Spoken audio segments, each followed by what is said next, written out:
Good afternoon to you once again. This time around, we are going to be looking at the seeming system.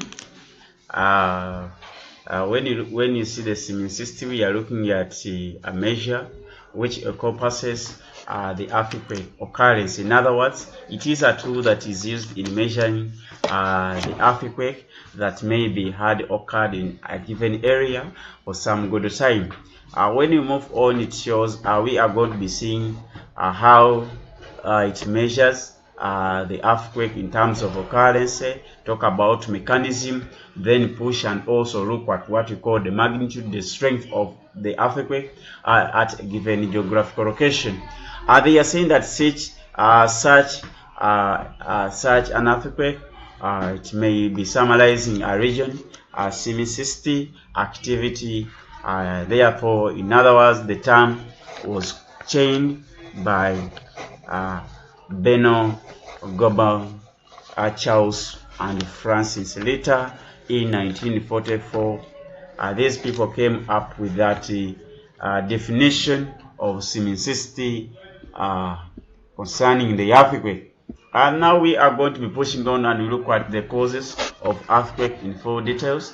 When you look at the causes of earthquake, we have what we can term as the physical causes and also the human causes. When you look at the major causes of earthquake, therefore, before we go on and proceed to the earthquake, the causes, the earthquake are usually caused by well rocks under the ground, a sudden break along with it, or break, a fracture, or breakdown to release energy, causing seismic waves that make the ground to shake. In other words, these are what we have termed as crustal disturbances within the Earth's interior, created about by the reaction of biochemical, geophysical, and radioactivities within the Earth's mantle. Therefore, the rocks tend to be pulling against each other, but move in different directions. So it makes the surface to develop those cracks and eventually also increase the pressure. Then it will be causing during the earthquake and after the earthquake, the plates or the blocks of the rocks are starting moving, and they continue to move until they get stuck again. In other words, such an occurrence may be spotted in some given areas that may be bringing about a break in the Earth's crust or the Earth's interior to cause what we have termed as earthquake. They are saying that on top and the ground of the area is called what we can term as epicenter. The epicenter of the earth is the top of the ground or on top of the ground. Therefore, below they have measuring and locating the earthquake. When we are measuring and locating, there are two basic kinds of seismic waves. The seismic waves, we have what we call the body waves. These ones occur within the interior. Then you have what we can term as the surface wave travel. These ones cut across the Earth's surface. In other words, they move from the surface across the ends of the plate. When you move on, you have the different waves. Different types of waves have different ways of travel in different intensity, different speed, a medium of seismic waves, and almost also the solid rocks. When you look at the body waves, these body waves they are represented with the initial letters. For instance, the P waves and the S waves.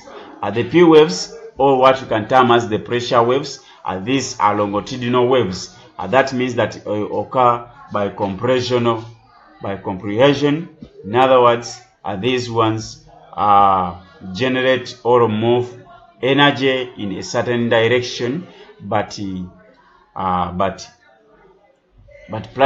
practically they occur or they carry waves from one end to the other direction. In other words, they move in a different direction. Then the S waves or the shear waves, these shear waves have practical motions at the angle to the waves, and they travel directions from one place to another. Then the Szymanski waves, these ones are measured using what we call the seismograph. It is known for measuring the Szymanski waves. The Szymanski waves are measured by what we term as the seismograph. Seismograph is used for measuring the Szymanski waves. Therefore, when we go on, we shall be looking at another thing, and this time around we shall be looking at the classification of the earthquakes. When we are classifying earthquakes, or when you look at the classification of earthquake, this one it is going to be based on the location of given interplates and intraplates. When you look at the intraplates, these ones occur within the plate boundary. The earthquakes in the intraplates, they occur at the plate boundaries, whereas when it comes to the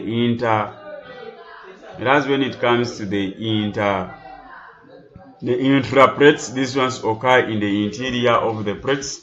When you move on to the intraplates, these ones they are less occurrence in times, whereas the other they are occurrence in longer time. The intraplates are recognized at the surface, whereas the other they are recognized within the surface. This is within the Earth's interior or the Earth's crust. The intraplates they also have less stress, and dissipated quickly because of the weaker rocks. In other words, they tend to be happening in areas that have got weaker rocks, whereas the others tend to be happening in areas that have hard rocks. So that's how they are classified. And the other, they are also classified according to the shallow and also to the terms of depth. When you look at on the side of the shallow, they occur around the 70 kilometers, whereas the other side they occur at around 300 to 700 meters in terms of depth.